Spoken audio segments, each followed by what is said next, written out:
नमस्कार, आप देख रहे हैं देवभूमि समाचार। मैं आपके साथ प्रियंका मलिक हाजिर उत्तराखंड की तमाम छोटी बड़ी खबरें लेकर खबरों का रुख करेंगे, लेकिन सबसे पहले एक नजर डाल लेते हैं इस वक्त की हेडलाइंस पर। उत्तराखंड भाजपा की बड़ी बैठक, केंद्रीय मंत्री मनोहर लाल खट्टर हुए शामिल। पार्टी के आगामी कार्यक्रमों पर हुई चर्चा। सीएम धामी के विकास कार्यों पर फिर से जताया भरोसा। लोकसभा चुनाव में मिली हार की समीक्षा के लिए कांग्रेस ने किया फैक्ट फाइंडिंग कमेटी का गठन। 18 से 20 जुलाई तक होगी बैठक। आगामी कार्यक्रमों की रणनीति पर भी होगा मंथन। राजधानी देहरादून से गायब हुई 700 एकड़ सरकारी जमीन, रजिस्ट्री फर्जीवाड़े की जांच कर रही टीम ने किया खुलासा। राजस्व विभाग के पास न कोई दस्तावेज न कोई ब्यौरा। देहरादून में जाम के झाम से मिलेगी निजात। दून पुलिस ने तैयार किया नया ट्रैफिक प्लान। 21 स्कूलों की छुट्टी के समय में किया गया बदलाव। 19 जुलाई से लागू होगी नई व्यवस्था। हेडलाइंस के बाद बुलेटिन में खबरें विस्तार से। देहरादून में सोमवार को उत्तराखंड बीजेपी प्रदेश कार्य समिति की बड़ी बैठक हुई और इस बैठक में केंद्रीय मंत्री मनोहर लाल खट्टर, सीएम पुष्कर सिंह धामी, प्रदेश के अध्यक्ष महेंद्र भट्ट, साथ ही तमाम दिग्गज नेता और पार्टी के कार्यकर्ता मौजूद रहे।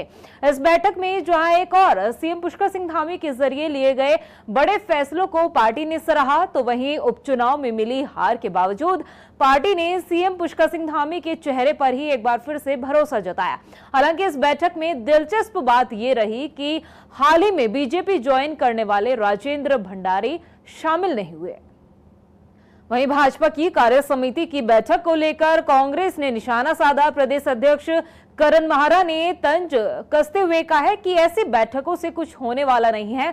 ऐसी बैठक से कार्यकर्ताओं में जोश नहीं भरा जाता। जरूरत है पार्टी को अपने ही कार्यकर्ताओं को भरोसा उन पर जताया जाए। देखिए, ये उनका अपनी पार्टी का अंदरूनी मैटर कहना नहीं चाहिए, परंतु जोश भरने के लिए मीटिंग करने से अच्छा था कि अपने कैडर को वोट देते, टिकट देते। ये तो बीजेपी के हाईकमान कह लूँ या गौतम साहब कह दूँ या भट्ट जी कह दूँ, इन लोगों ने दो उपचुनावों में दोनों में बीजेपी के कैडर को वोट नहीं दिया, टिकट नहीं दिया। राजेंद्र भंडारी कांग्रेस से भाग के गए और बडाना जी कहाँ से आई आप सबको पता है।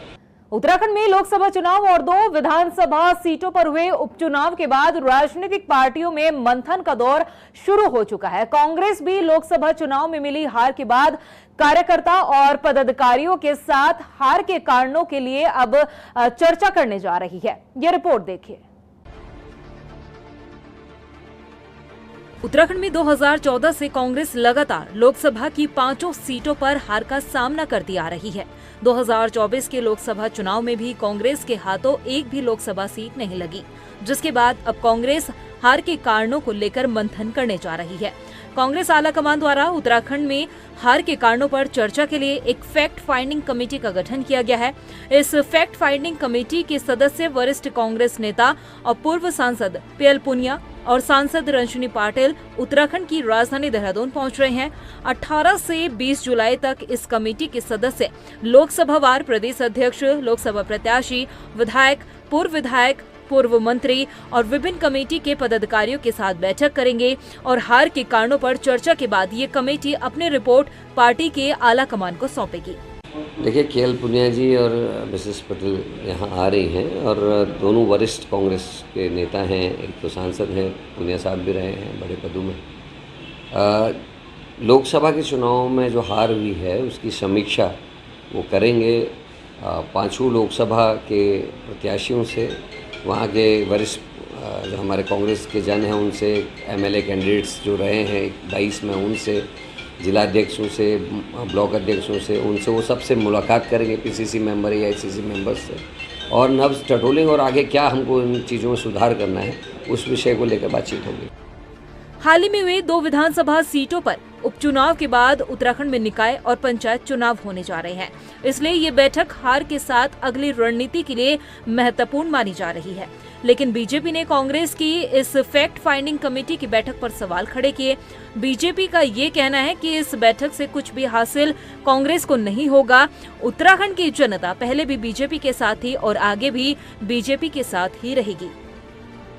देखिए, उत्तराखंड की जनता ने एक बार नहीं अनेकों बार कांग्रेस को नकारा है और उत्तराखंड की जनता ने भारतीय जनता पार्टी को अपना पूरा समर्थन दिया है, चाहे हम लोकसभा की बात करें चाहे विधानसभा चुनाव की बात करें। और कांग्रेस चाहे जो भी करे, वो हालांकि उनकी अपनी अंदरूनी मामला है, उनको समीक्षा हर पार्टी को करनी भी चाहिए अपनी, लेकिन कुछ हासिल होने वाला नहीं है कांग्रेस को, क्योंकि उत्तराखंड की जनता हमेशा बीजेपी के साथ रहेगी और आगे भी रहने वाली है। हाल ही में बद्रीनाथ और मंगलोर 2 विधानसभा उपचुनाव में जीत के बाद कांग्रेस में उत्साह साफ दिखाई दे रहा है। ऐसे वक्त में कांग्रेस खुद को और मजबूत बनाने के लिए पीछे नहीं रहना चाहती और यही कारण है कि अब कांग्रेस हार पर मंथन और पार्टी की अगली रणनीति पर चर्चा करने जा रही है। राजधानी देहरादून से एक हैरान कर देने वाला मामला सामने आया है, जिसमें बताया जा रहा है कि 700 एकड़ सरकारी जमीन गायब हो गई और उससे भी बड़ी हैरानी की बात यह है कि राजस्व विभाग के पास इस जमीन का कोई ब्यौरा नहीं है। क्या है पूरा मामला, इस रिपोर्ट में देखिए। कहां गायब हो गई 700 एकड़ सरकारी जमीन? राजस्व विभाग के पास न कोई दस्तावेज न कोई ब्यौरा। शासन की नाक के नीचे हो गया बड़ा घोटाला। राजधानी देहरादून में जमीन से जुड़े बड़े घोटाले की खबर सामने आई है। बताया जा रहा है कि 700.30 एकड़ सरकारी जमीन गायब हो गई और सबसे हैरानी की बात तो ये है कि राजस्व विभाग के पास इस जमीन से जुड़े न कोई दस्तावेज है न कोई ब्यौरा। जिला प्रशासन भी ये नहीं बता पा रहा है कि ये सरकारी जमीन आखिर कहां गई। दरअसल देहरादून के आर्केडिया ग्रांट क्षेत्र में चंदनबनी एस्टेट की 700.30 एकड़ सरकारी जमीन गायब हो गई। राजस्व विभाग से लेकर जिला प्रशासन तक के पास इसका जवाब नहीं है कि ये सरकारी जमीन आखिर कहां गई। इस मामले का खुलासा रजिस्ट्री फर्जीवाड़े की जांच कर रहे विशेष जांच दल ने किया। इसमें बताया गया कि साल 1959 में तत्कालीन राज्य सरकार ने दून हाउसिंग कंपनी से जमीन का अधिग्रहण किया था। उसके बाद ये जमीन कहां है, किसके कब्जे में है, इसकी कोई जानकारी नहीं मिल पा रही है। आपको बता दें कि आजादी से पहले देहरादून में दून हाउसिंग कंपनी बनी थी। इस कंपनी को सरकार ने आवासीय परियोजनाओं में इस्तेमाल के लिए सैकड़ों एकड़ जमीन दी थी।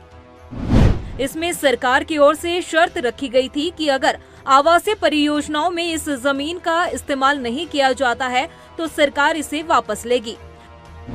कंपनी द्वारा 700 एकड़ जमीन का इस्तेमाल आवासीय योजनाओं के लिए नहीं किया जा सका था, जिसके बाद सरकार ने शर्त के मुताबिक 700 एकड़ जमीन वापस ले ली है।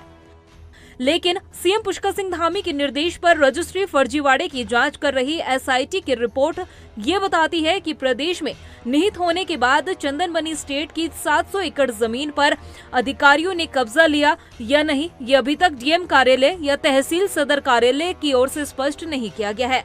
एसआईटी का ये भी कहना है कि 700 एकड़ सरकारी जमीन पर सरकार का कब्जा न होना सरकार के लिए बड़े नुकसान की संभावना की ओर भी इशारा कर रहा है। अब देखना ये होगा कि इस पूरे मामले में क्या कुछ निकलकर सामने आता है। उधर मंगलोर उपचुनाव के परिणाम आने के बाद नया विवाद शुरू हो गया। आपको बता दें कि एक समुदाय के लोगों ने विधायक काजी निजामुद्दीन के समर्थकों पर पथराव किया और पथराव करने का आरोप है। उनका कहना है कि विजय जुलूस निकालने के दौरान एक पक्ष के मकान और दुकान पर यह पथराव किया गया और लाठी डंडे भी चलाए गए। उधर सपा के नेता उबैदुर रहमान ने भी इस घटना की निंदा की। उन्होंने कहा कि शरारती तत्वों द्वारा माहौल खराब करने की कोशिश की जा रही है। जब ये इनका जुलूस निकला हम छत पे से देख रहे थे, यहाँ पर ऐसा हुआ इन्होंने इनके हाथों में डंडे थे और पूरा शोरगुल था। ये बड़ानों को बहुत गंदी गंदी गालियां दे रहे थे और दरवाजे और ईंटी में दे के मारी इन्होंने और डंडे। ये देखो ईंटी पड़ी हुई अगर गेट खुले होते तो अंदर घुस कर। और ये जो मामला कल जो है हमारे संज्ञान में आया, ये बहुत ही गंभीर मामला है, बहुत दुर्भाग्यपूर्ण बात है। जीत हमारी भी, हमारे पिताजी की भी हुई है। 2 बार वो यहाँ से विधायक रहे। उन्होंने कभी भी यहाँ पर इस तरह का माहौल हमारे लोगों ने कभी यहाँ बनाने की कोशिश नहीं करी। कुछ मैं यही कहना चाहूँगा कि ना तो हिंदू गलत होता है ना मुसलमान गलत होता है। मुसलमान भी ठीक है, हिंदू भी ठीक है। गलत होते हैं तो वो कुछ लोग जो गलत प्रवृत्ति के होते हैं, उन्होंने ये कल उपद्रव वहाँ मचाया है। लोग घरों में जो है जा कर के जो है लातें मारी है, आधे मारे हैं, ईंटें बरसाई हैं। राजधानी देहरादून शहर की ट्रैफिक व्यवस्था लाइलाज मर्ज की तरह पुलिस प्रशासन के सामने चुनौती हो चुकी है, लेकिन अब जाम की झाम से निपटने के लिए देहरादून पुलिस ने एक नया ट्रैफिक प्लान तैयार किया है। इस प्लान के जरिए शहर के 21 स्कूलों को खोलने और बंद करने के समय में बदलाव किया गया। एसएसपी अजय सिंह ने बताया कि नई व्यवस्था को 19 जुलाई से लागू किया जाएगा। नई टाइमिंग के दायरे में 26,900 से अधिक छात्र आ रहे हैं। देहरादून शहर में खासकर देखा जाए जो हमारा हार्ट ऑफ द सिटी है, उसमें यातायात की व्यवस्था काफ़ी दिक्कत के लिए, सभी के लिए, आमजन के लिए है। और इसमें बहुत जगह से सुझाव भी आए थे कि चूंकि ऐसे कॉर्नर है, खासकर डालनवाला, राजपुर रोड, नेहरू कॉलोनी, जहाँ पर क्लस्टर में बहुत सारे स्कूल हैं और स्कूल की टाइमिंग आने और जाने की, खासकर जो छुट्टियों का समय है वो एक होने के कारण करीब 1 से सवा घंटे जो हमारे पेरेंट्स हैं, अभिभावक हैं, चाहे उनके बच्चे हैं, वो भी परेशान होते हैं जाम में। और साथ ही साथ जो राजकीय कार्यों के लिए अन्य लोग जो अपने कार्यों के लिए जाते हैं, वो भी 1 से सवा घंटे, 1.5 घंटे इस मार्गों पर परेशान रहते हैं। क्योंकि जनहित में ये सुझाव आए थे, इस पर 2-3 राउंड की मीटिंग हमारे जो प्रथम फेज में हमने 21 स्कूल को लिया है और उनसे जो सुझाव प्राप्त हुए, उनसे के बाद एक विधिवत आदेश उसमें जारी होगा। लेकिन अभी भी 1 सप्ताह का टाइम दिया गया है इसमें। उत्तराखंड के मकानों में दरारों की समस्या खत्म होने का नाम नहीं ले रही है। ताजा मामला टिहरी के नरेंद्र नगर के बिलोगी गांव से सामने आया, जहां मकानों में दरारें पड़ चुकी है और इस समय जो लोग हैं वो दहशत में जीने को मजबूर है। ऐसे में आशियानों का ये हाल देख ग्रामीण दहशत में भी है और उनमें साफ नाराजगी देखने को मिल रही है। इसके अलावा ग्रामीणों ने मदद की गुहार भी लगाई। ये रिपोर्ट देखिए।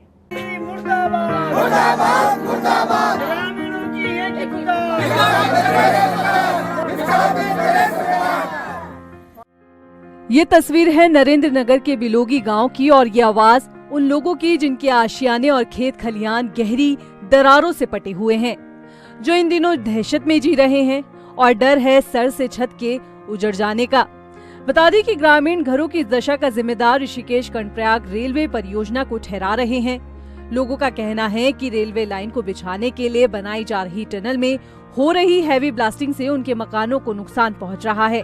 ग्रामीणों की माने तो उन्होंने अपने मकानों के इस हाल को लेकर जिला प्रशासन के अलावा रेलवे विकास निगम को फरवरी महीने में सूचना दी और बावजूद इसके अधिकारी ने अब तक कोई सुध लेना जरूरी नहीं समझा। धमाके हो रहे, सारे मकान हिल रहे लोगों के, लेकिन हमने सरकार को चिट्ठी भेजी थी फरवरी में। सरकार का कोई नुमाइंदा आने आना, रेल विकास निगम का कोई नहीं आया देखने के लिए। अब हम मजबूर हैं कि हम क्या करें, हम सरकार आए नहीं है तो हम आंदोलन के लिए मजबूर हैं। हम आंदोलन करेंगे, हम सड़क पर बैठेंगे। कोई हमारी सूद लेने के लिए तैयार नहीं। हमने जगह जगह पहले 3-4 महीने पहले लेटर दे चुके हैं उप जिलाधिकारी को, जिलाधिकारी को, और अपने माननीय मंत्री जी के पास भी गए थे। उन्होंने भी उस समय हमारे सामने बात रखी थी, लेकिन हमारे पास कोई भी हमारी सूद लेने यहाँ पे नहीं पाया। और हम तो जाएँ कहाँ, हमें जो अब मजबूरन हमें धरने पर बैठना पड़ेगा। आक्रोशित लोगों ने बताया कि रेलवे परियोजना के खिलाफ नहीं है और न ही पहाड़ों पर हो रहे विकास कार्यों का विरोध कर रहे हैं। वो आवाज उस नुकसान के खिलाफ उठा रहे हैं जो उनके आशियानों को पहुंचा। बता दें कि ग्रामीण प्रशासन से उचित मुआवजे की मांग कर रहे हैं। हमारे अच्छी खासी घर थे, अच्छी खासी जमीन थी, वो सारी रेलवे की वजह से नीचे जा रही है। अब उसका हम क्या करें, और रेलवे वाले हमें सहायता करने के लिए आए। ये नुकसान हमारा हो रहा, तब तक हम लड़ाई लड़ते रहेंगे। और आज इतना ही नहीं, कल ये और बढ़ता जा रहा है। जिस प्रकार से बलेखम तक वो पहुंचा, आज बलेखम से ये लुर्जी का ग्राम पंचायत में बिलोगी पहुंच गया। इसी प्रकार से धीरे धीरे ये कुंडे आगे पहुंचा रहे। तो जब तक ये नुकसान होता रहेगा, हम लड़ाई लड़ते रहेंगे। आपको बताते चले कि इससे पहले भी कई जगहों पर मकानों पर दरारों की शिकायतें आ चुकी है। उस वक्त भी इन दरारों के लिए रेलवे परियोजना में हो रही हैवी ब्लास्टिंग को जिम्मेदार ठहराया गया है। नरेंद्र नगर से वचस्पति रायल की रिपोर्ट। और अब बात करते हैं उत्तराखंड के मौसम की। मौसम विभाग ने उत्तराखंड के लिए पूर्वानुमान जारी किया है। मौसम वैज्ञानिक रोहित थपलियाल के मुताबिक राज्य के कई जिलों के लिए 18 जुलाई तक भारी बारिश की संभावना जताई गई है। खासकर कुमाऊं मंडल में मूसलाधार बारिश का अंदेशा जताया गया है। तो वहीं मौसम विभाग ने पहाड़ों पर सफर करने वाले यात्रियों से भी सावधानी बरतने की अपील की। आपको बता दें कि चारधाम यात्रा में आ रहे श्रद्धालुओं से भी मौसम का अपडेट लेकर ही यात्रा करने की सलाह दी जा रही है। और 16 तारीख में जो है उत्तराखंड में अनेक स्थानों पे हल्की से मध्यम वर्षा की संभावना है और साथ ही जो पर्वतीय जिले हैं वहाँ पर कहीं कहीं भारी वर्षा भी मिल सकती है। तो इसमें खास करके जैसे पिथौरागढ़, बागेश्वर, नैनीताल, चंपावत या पौड़ी, देहरादून जनपद है इनमें। उसके बाद 17-18 में जो है थोड़ी सी एक्टिविटी बढ़ने की संभावना लग रही है। तो इसमें जो है अधिकांश स्थानों पे उत्तराखंड में जो है हल्की से मध्यम वर्षा मिलने की संभावना है। साथ ही जो पर्वतीय क्षेत्र है वहाँ पर कहीं कहीं भारी वर्षा मिल सकती है, जबकि जो पिथौरागढ़, बागेश्वर जनपद है वहाँ कहीं कहीं भारी से लेके बहुत भारी वर्षा मिलने की संभावना है। हल्द्वानी कालाडूंगी स्टेट हाईवे में वन वे पर यात्रा सुचारू कर दी गई है। आपको बता दें कि पिछले दिनों कुमाऊं मंडल में हुई भारी बारिश की वजह से चलकुआ के पास हाईवे का एक बड़ा हिस्सा पानी में बह गया था, जिसकी वजह से यातायात पूरी तरह से बाधित हो गया। हालांकि पीडब्ल्यूडी ने मरम्मत कर एक बार फिर से इस हाईवे पर वन वे यातायात शुरू किया है। 6 तारीख को जो वर्षा हुई थी, अधिक वर्षा होने के कारण ये पुल जो है क्षतिग्रस्त हो गया था, और जिस कारण देखते हुए प्रशासन ने छोटे वाहनों को ग्राम सभा विद्रामपुर से होते हुए ग्राम सभा रामपुर से मुख्य मार्ग में निकाला जा रहा था, जिससे जनता काफ़ी परेशान थी, बहुत ज़्यादा परेशान थी। लेकिन वो दिन जो है बड़े वाहनों को आज मुख्य मार्ग से जाने दिया गया है। वहीं चंपावत में मूसलाधार बारिश के चलते किसानों की फसल बर्बाद हो गई है। आपको बता दें कि किसान प्रशासन से कृषि ऋण माफ करने की गुहार लगा रहे हैं। किसान यूनियन के जिलाध्यक्ष ने बताया कि किसान अपनी समस्या को प्रशासन तक पहुंचाने के लिए 18 जुलाई को प्रदर्शन करने की भी तैयारी कर रहे हैं। पता ही होगा कि इस वर्ष जो है सूखे के कारण सारी फसलें हमारे यहाँ चंपावत जिले में नष्ट हो चुकी थी। बड़ी मुश्किल से किसानों ने अपने सिर में कंधों में पानी ढो कर खेतों की सिंचाई की थी, बहुत खड़ी हुई थी। जैसे ही फल लगना शुरू हुआ वैसे ही आपदाएं हमारे 7 दिन की जो बारिश हुई है, इससे तमाम फसलें हमारी पूरी तरह नष्ट हो चुकी हैं। सरकार से हमारी ये मांग है कि समय क्षेत्रीय भ्रमण किया जाए। न्याय पंचायत स्तर पर जितने कर्मचारी हैं, चाहे उद्यान विभाग के हो, कृषि विभाग के हो, अन्य जितने भी विभाग हमारे के संबंधी हैं, सबको क्षेत्रों में जाकर भ्रमण करना चाहिए। किसान के इस समय जो किसान के ऊपर जो विपत्ति आई है उसमें इन्हें सहयोग देना चाहिए। वहीं कुमाऊं कमिश्नर दीपक रावत ने हल्द्वानी में एसडीएम कोर्ट, सिटी मजिस्ट्रेट कार्यालय और प्राधिकरण दफ्तर में छापेमार कार्रवाई की। कुमाऊं कमिश्नर दीपक रावत की इस कार्रवाई से अधिकारी और कर्मचारियों में हड़कंप मचा रहा। इस दौरान कुमाऊं कमिश्नर ने सबसे पहले कर्मचारियों के उपस्थित रजिस्टर को चेक किया और दफ्तर न पहुंचने वाले कर्मचारियों के बारे में विस्तार से जानकारी ली। इसके बाद प्राधिकरण ऑफिस में फाइलों को देखा और पेंडेंसी कम करने के साथ ही सभी फाइलों की स्कैनिंग के निर्देश भी दिए। और देखिए, समय समय पे सीनियर ऑफिसर्स को, जो सबऑर्डिनेट ऑफिसर्स हैं, उनको देखने के निर्देश माननीय मुख्यमंत्री जी ने दिए हैं। विशेषकर कितने लोगों की उपस्थिति है, तो पहले तो मैंने यही देखा कितने लोग उपस्थित हैं, तो 3 लोगों का मुझे पता नहीं मिला जो एब्सेंट पाए गए, उन पे कार्रवाई के निर्देश दिए हैं।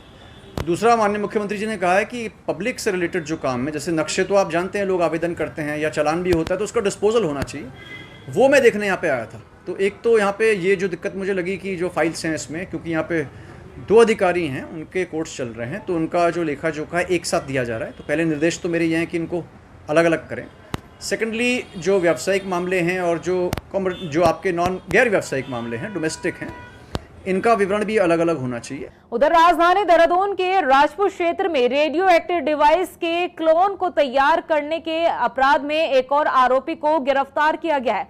आरोपी की गिरफ्तारी को लेकर एसएसपी अजय सिंह ने बताया कि रैंप के साथ गिरफ्तार किए गए आरोपियों ने पूछताछ में अपने साथियों का नाम का खुलासा किया और पुलिस अन्य जो संदिग्ध आरोपी है उनसे भी पूछताछ कर रही है। इस मामले में कई और गिरफ्तारी होने की भी संभावना जताई जा रही है। आज जो राजपुर थाने में जो सस्पेक्टेड रेडियो एक्टिव डिवाइस मिली थी, उस संबंध में एक्सपर्ट टीम द्वारा भी निरीक्षण कर लिया गया था और प्रथम दृष्टया उनके द्वारा जो रिपोर्ट जनरेट की गई उसमें बताया गया कि जो पूरा आर्टिकल था उसमें रेडियो एक्टिव मटेरियल तो नहीं था, लेकिन उसमें कुछ सस्पेक्टेड केमिकल उनको जरूर ऐसे पता चले थे, जिसको देखते हुए उनके द्वारा रिकमेंड किया गया कि भाभा एटॉमिक रिसर्च सेंटर या किसी फॉरेंसिक लैब में इसका जरूर टेस्ट कराया जाए कि उसमें कौन सा मटीरियल केमिकल यूज़ हुआ है और उसका क्या इफेक्ट या उसका मिसयूज़ हो सकता है। तो इस संबंध में भी माननीय न्यायालय के थ्रू उसको सैंपल को या पूरी डिवाइस को हम वहाँ पर भेज रहे हैं। सेकंड, इसमें जो एक और मीडिएटर था राशिद, इसकी भी अरेस्ट हुई थी और इसने भी पूछताछ में बताया कि वो इसको बेचने के लिए लगातार अपने संपर्कों के माध्यम से मीडिएशन कर रहा था।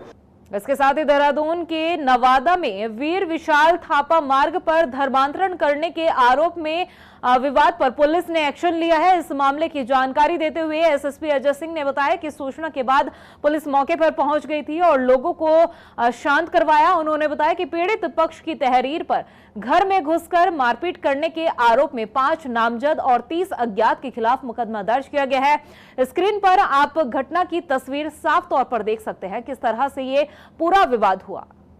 कल ये नवादा क्षेत्र जो थाना नेहरू कॉलोनी था, उसमें एक शिकायत आई थी जिसमें बताया गया कि वो वादनी द्वारा कि वो अपने घर में अपने महिला मित्र के साथ और दोस्तों के साथ बैठे थे वहाँ पर, और उस दौरान धार्मिक आरोप लगाकर कि धर्म परिवर्तन हुआ। इसको लेकर काफ़ी सारी भीड़ उनके घर में घुस गए, उनके साथ बदतमीजी करी और मारपीट करी। इस सूचना के आधार पर जब पुलिस वहाँ पहुंची तो कोई प्रथम दृष्टया ऐसा कोई धर्मांतरण या कोई ऐसी चीज़ वहाँ साक्ष्यों में नहीं मिली, और उनके द्वारा जो शिकायतकर्ता उनके द्वारा बताया गया कि वह किसी रिलीजन में विश्वास रखते हैं और अपने दोस्तों मित्रों के साथ बैठकर उस पर अपनी वो चर्चा करते हैं। और इसको देखते हुए जिस तरह से वहाँ पर अराजक तत्वों द्वारा जो घुसकर महिला के साथ बदतमीजी की गई और तोड़फोड़ की गई घर के अंदर, उस पर सभी अभियुक्तों को जो नेम्ड थे उनके खिलाफ मुकदमा पुलिस ने दर्ज कर लिया है। वहीं हल्द्वानी में 11 जुलाई की देर रात खड़े नाले में बहे शख्स का शव जयपुर बीसा के पास जंगल में मिला है। सूचना के बाद मौके पर पहुंचे पुलिस ने शव को कब्जे में लेकर पोस्टमार्टम के लिए भेज दिया। आपको बता दें कि पिछले दिनों उत्तराखंड के साथ ही हल्द्वानी में भारी बारिश हुई थी और उसी दौरान इस युवक के लापता होने की खबर मिली थी। तब से ही युवक की तलाश की जा रही थी, लेकिन अब जाकर युवक का शव मिला है और शव की शिनाख्त के लिए परिजन बुलाए गए, जिन्होंने उस शव की शिनाख्त की है। एक व्यक्ति जो कि देवखड़ी नाले से के करीब बह गया था, उसकी आज शव बरामद हुआ है। वो हल्दी चौड़ के पास एक गांव है जयपुर विशा, वहाँ पर जंगलों में उसका शव बरामद हुआ है। 5 दिन की खोजबीन के बाद उसको फिर अब यहाँ लाया गया है, मोर्चे लाया गया है। जो भी कार्रवाई है वो की जा रही है। उधर अल्मोड़ा के जागेश्वर धाम और कोटेश्वर में मंदिर समिति के साथ स्थानीय महिलाओं ने हरेला पर्व मनाया। आपको बता दें कि ग्रामीणों ने वन विभाग के सहयोग से क्षेत्र में 29 देवदार, बांज, बुरांस सहित चौड़ी पत्ती के पौधों का रोपण किया। ग्रामीणों ने बताया कि क्षेत्र में लगातार बढ़ रहे तापमान और पेयजल किल्लत को दूर करने के लिए वृक्षों को लगाने का आह्वान भी किया और हरेला पर्व हम सभी को मनाना चाहिए, इसके लिए भी सभी लोगों को जागरूक किया गया। आज हम जागेश्वर क्षेत्र की सारी महिलाएं यहाँ पौधारोपण के लिए आई हैं। इस बार जागेश्वर क्षेत्र में पानी की बहुत ज़्यादा समस्या हुई, गर्मी भी बढ़ गई थी, तो इसलिए हम सारी महिलाओं को यहाँ पौधारोपण के लिए लाए हैं। वन महोत्सव होता है हमारा 1 जुलाई से शुरू हो जाता है और ये इसके बाद 16 या कभी किसी वर्ष में 16 तारीख को, किसी वर्ष में 15 तारीख को हरेला महोत्सव के तौर पर हम लोग पौधारोपण करते हैं। उधर लोहाघाट के डिग्री कॉलेज के पास बाइक सवार 50 मीटर गहरी खाई में जा गिरा। बताया जा रहा है कि इस हादसे में युवक को काफी गंभीर चोटें आई है। राहगीरों की माने तो युवक गाड़ी चलाते समय फोन पर बातचीत कर रहा था और उसी दौरान ये हादसा हुआ और गाड़ी उसके अनियंत्रण होकर गहरी खाई में जा गिरी। फिलहाल बताया जा रहा है कि युवक की जान बच गई है। वहीं लक्सर में पुलिस ने चेकिंग के दौरान युवक के पास से देसी तमंचा और जिंदा कारतूस बरामद किया है। क्षेत्र में पुलिस आपराधिक गतिविधियों में शामिल आरोपियों के खिलाफ लगातार अभियान चला रही है और इस अभियान के दौरान ही पुलिस के मुताबिक पकड़ा गया आरोपी बड़ी घटना को अंजाम देने की फिराक में था। प्रदेश की खबरों में इतना ही, फिर हाजिर होंगे कुछ खास खबरों के साथ। तब तक के लिए मुझे दे इजाजत, नमस्कार। उत्तराखंड भाजपा की बड़ी बैठक, केंद्रीय मंत्री मनोहर लाल खट्टर हुए शामिल। पार्टी के आगामी कार्यक्रमों पर हुई चर्चा। सीएम धामी के विकास कार्यों पर फिर से जताया भरोसा। लोकसभा चुनाव में मिली हार की समीक्षा के लिए कांग्रेस ने किया फैक्ट फाइंडिंग कमेटी का गठन। 18 से 20 जुलाई तक होगी बैठक। आगामी कार्यक्रमों की रणनीति पर भी होगा मंथन। राजधानी देहरादून से गायब हुई 700 एकड़ सरकारी जमीन, रजिस्ट्री फर्जीवाड़े की जांच कर रही टीम ने किया खुलासा। राजस्व विभाग के पास न कोई दस्तावेज न कोई ब्यौरा। देहरादून में जाम के झाम से मिलेगी निजात। दून पुलिस ने तैयार किया नया ट्रैफिक प्लान। 21 स्कूलों की छुट्टी के समय में किया गया बदलाव। 19 जुलाई से लागू होगी नई व्यवस्था।